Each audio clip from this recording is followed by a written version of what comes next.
Oh, hello again. Yes, this is Dr. Jimmy once more, and this will now be the second video in my series on the history of Halloween Horror Nights 20 Years of Fear. Aha, there's this one, yes, and this one. They had three different brochures that year, one for the midnight closing, one for the 1 a.m. closing, and one for the 2 a.m. closing. Now, yes, I left off in part one mentioning the name of Emmerich Belasco. I have in my hand a very important volume. Here, let me show it to you. It's called Hell House by Richard Matheson, a novel by Richard Matheson. Very good book, and this is a very important edition. This is in fact the very first edition of this novel, as you can see here. Look carefully, you can realize it is indeed a first edition that was published in 1971 by the Viking Press. Yes, and it's a very good first edition of. It would be quite valuable in and of itself right there, but there's something else about it that makes it even more gloriously valuable. Signed by Richard Matheson himself. Of course, especially now that he's dead, that makes this very much a treasure. This is one of my personal treasures. I must cherish it carefully and make sure I don't read it whilst eating candy bars or anything stupid like that. Very important book. Although I'm not the sort of person who takes comic books and puts them into what do you call them, Mylar snugs, and then into a acid-free box and bury them in a vault somewhere, never even opening it because you don't want to crease the spine. The spine is the most important part of any comic book, you know. So it stays in pristine, perfect, glacially mint condition for all eternity. No, I actually take the comics and read them. You know, read them until they fall apart, because that's what they're for. Oh, but we're going to pay my way through college with those. Back in my day, we did something rather interesting to get through college. We worked for a living. Oh, I know, you have to. Student loans are ridiculous, but that's something. Well, you know who to vote for to solve that kind of problem, don't you? And I don't mean Mr. Comeover. There's a reason little birds like him. There's a reason. Now that I get the politics out of the way, let's go back to the book in question. Book in question, Hell House. It's a masterpiece of supernatural horror literature. Excuse me. You must pardon me. A masterpiece. It was later made into a wonderful movie, The Legend of Hell House. They took the whole story and moved it from the United States, where it takes place in the novel, and put it in Britain. Nothing wrong with Britain. I like Britain. It's one of my favourite countries. That's why I put on this ridiculous fake British accent when I talk. Anglophilic twit that I am. And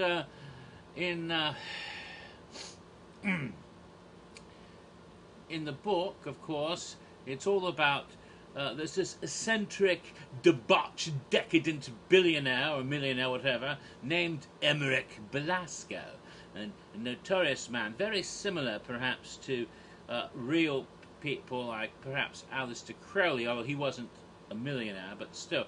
At times he was rich, at times he was poor. If he had more money than he knew what to do with, then that would be Emmerich Belasco. There's another fictional character from the very famous short story by Montague Rhodes James, Passing the Runes, which was made into a movie called Night of the Demon. You should see that. It's excellent. And the sort of debauched character he played in that movie, I don't remember the name of the character off the top of my head. but he was based a bit on Crowley, but he was also a lord of a manor who was very wealthy. Or the villain from The Devil Rides Out by Dennis Wheatley, similar type of. Or you can think of Lord Summerisle up in from The Wicker Man, that sort of character. Basically, he's got more money than he knows what to do with, and he indulges himself in all sorts of strange, satanic, occult pursuits, and is decadent and debauched. That sort of awful character. And he has a big party in his mansion. In the book, it's in the United States. In fact, it's based on a real haunted mansion that Matheson knew was in Ohio. Ohio? Kerry, Ohio? Not quite, but close. And that has some resonance for the purposes of Halloween Horror Nights 20 eventually.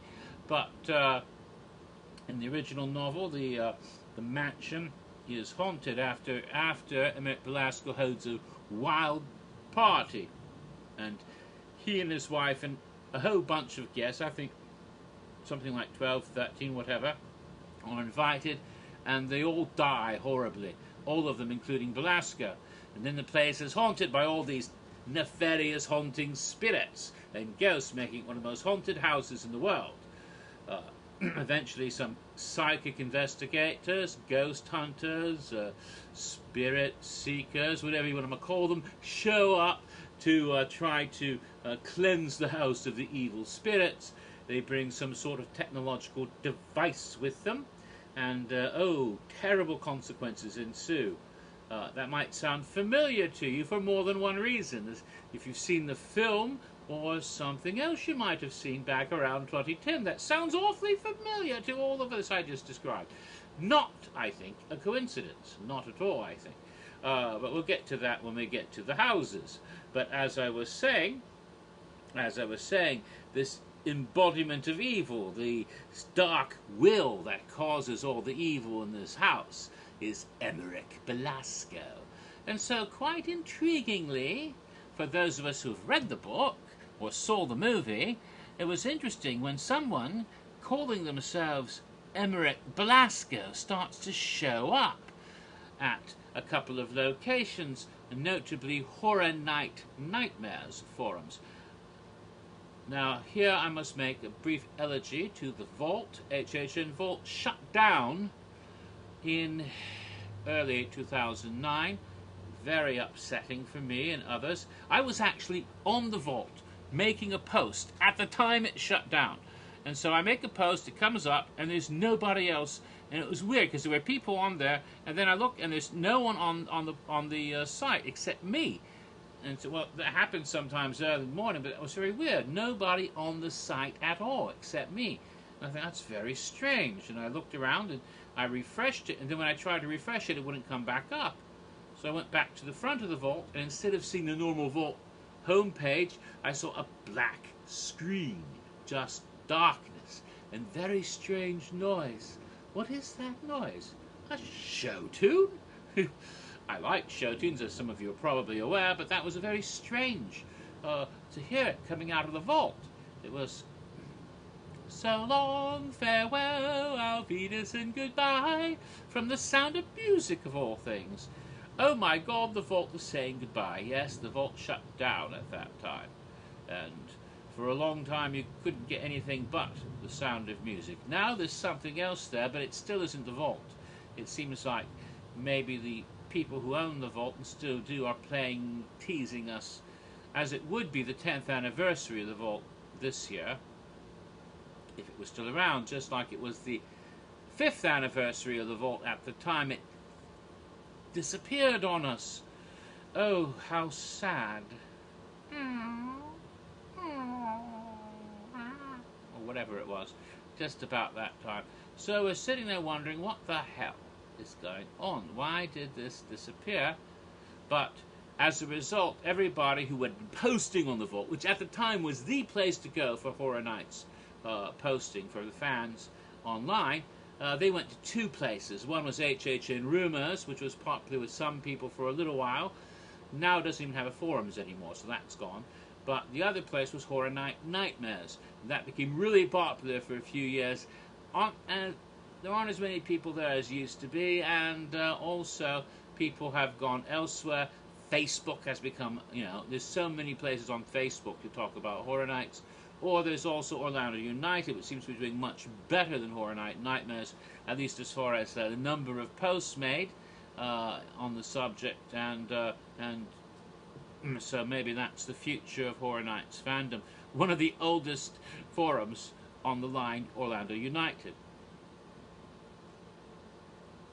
Oh, anyway, this person started showing up there, but also on Facebook. And he started posting these, what can only be termed, and I hate to use this phrase, since it's become associated with me and things I used to do, but do not do anymore, but I can only call these cryptic comments. And these began to appear, and they were rather bizarre, strange things, and we assume he was trying to tell us that he knew something about Halloween Horror Nights 20, and it just so happened that in those days, very often somebody would start posting under an assumed name, and we don't know who he is, and he'd start posting mysterious statements, and people would say, oh, it's a troll, because it usually was. And then when the event would be revealed a little bit later, that person would just disappear, and you'd never see them at all, or... and, well, they were trying to have one on, so we thought it was, someone taking the piss, so to speak, someone making a joke. And what often happens when people start posting what appear to be trollish posts is the moderator or the administrator of the site will say, that's enough of that. Get my ban hammer and whap, whap, whap, whack a troll. Except in this case, it was premature whaculation. Because it turned out this guy wasn't a troll after all, but in fact Mark Masserone, who was the administrator of HHN, then still is, and he took a dim view of that sort of behaviour, he banned this Emmerick Velasco shortly after he began posting. I don't know exactly what happened, because I'm not privy to the sort of thing that goes on between other people and administrators unless I'm told about it, and they usually don't tell me. Why should they?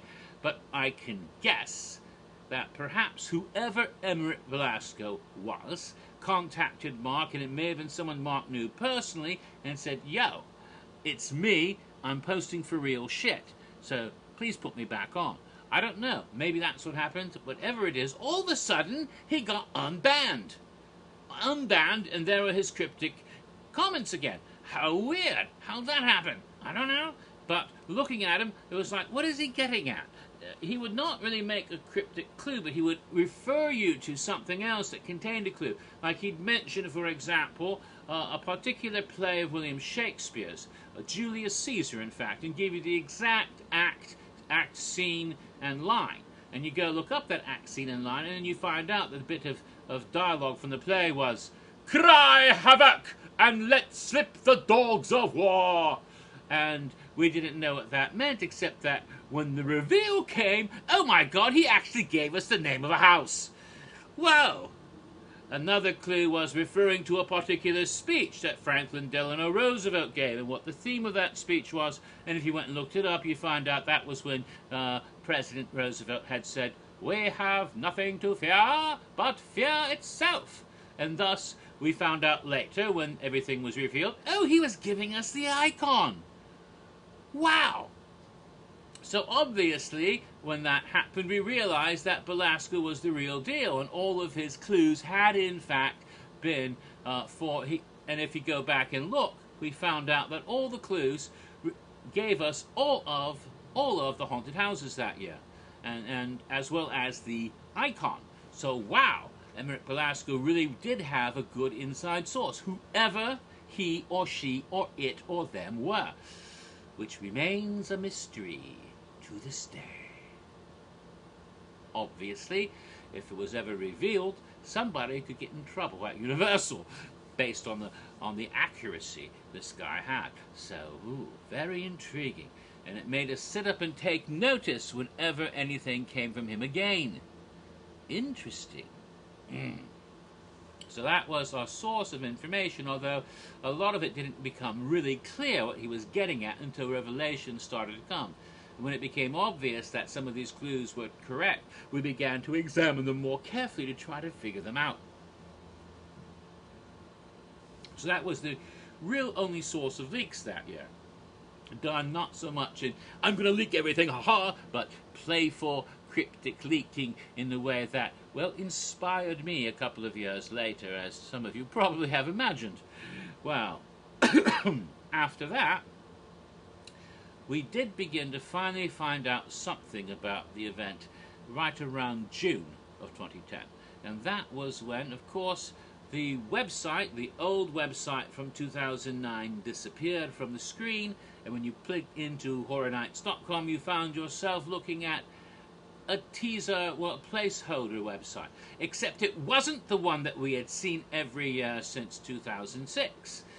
It didn't have those sliding drawers. You know, back in 2009, when the placeholder came up, they had the sliding drawer and it had an extra drawer containing stuff about Bloody Mary. But this time, those drawers were gone. But there was a website that did, in fact, give you some archives, although no drawers, and you'd go back and you'd find out about different years of the event. It was done in sections, like the beginnings year, and then the early years, and then to iconic years, beginning with Jack in 2000, going up to modern times. Oh, this is interesting. And it was full of a lot of the same information before, but more details, more pictures from all the different years of the event, and little bits of trivia, little innovations, like when they started the parade, when they started doing other shows and things.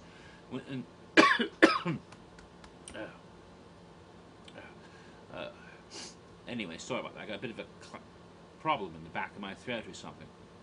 One of those frogs the cat was chasing earlier. But getting on through it,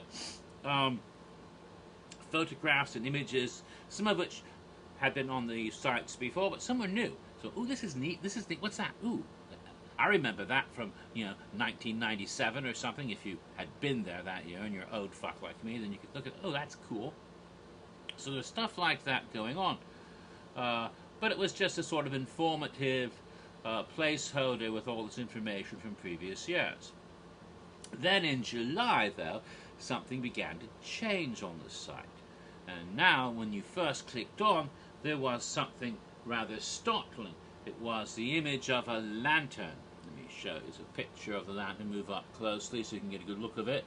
A lantern, an ornate lantern of metallic filigree with two X's being quite prominent, and other interesting filigrees and designs almost seem to form shapes of some sort. And more interesting about this is that part of the lantern in the middle was metal with fire inside, but on the top of it and on the bottom of it, well, the part that held it all together, didn't seem to be forged in any sort of human craftsmanship whatsoever. The picture there wasn't quite so obvious, but it seemed to be made of clumpy, twisty roots or branches, almost as if it had grown. As if the lantern had grown rather than being made. Ooh, supernatural. And this strange lantern appeared, and it began to burn brightly, and very interesting. And then from time to time, out of the lantern would come, the fires would burn bright, and something would come flying out of the lantern in front of you on the site, and you could move your mouse around and click on it, and it was like a Polaroid photograph. And you look at the photograph, and there's photographs of stuff that we hadn't seen before. Little hints and clues about what was coming, like, for example, a set design, or for a house. And what's that? It's going to be in a house. It's a wall or something, and or maybe a facade design of some sort. Ooh, that looks nifty. A costume design. There was one I remember that struck very clear in my memory. A very strange costume, all bright neon colors with a sort of skeletal face. What is that? My God, all bright neons? What? Very strange. All sorts of other images of that sort began to pop out of the little tidbits and clues. Can we figure something out about what they're doing this year by looking at this? How interesting. Ooh, little tease. Just a little bit of a tease. But then something very strange happened. Very strange. Because when we started to look for more pictures coming out of the lantern, suddenly on the screen was little green print.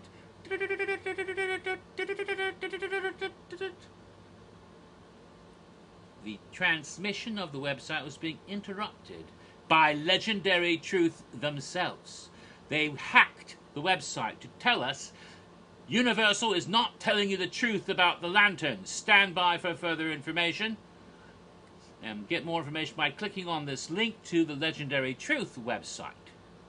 The Legendary Truth game started in 2010 before the event ever began back in July. How exciting. And that's all I have for part 2. I'll continue with the Legendary Truth game that happened in the summer of 2010 in part 3.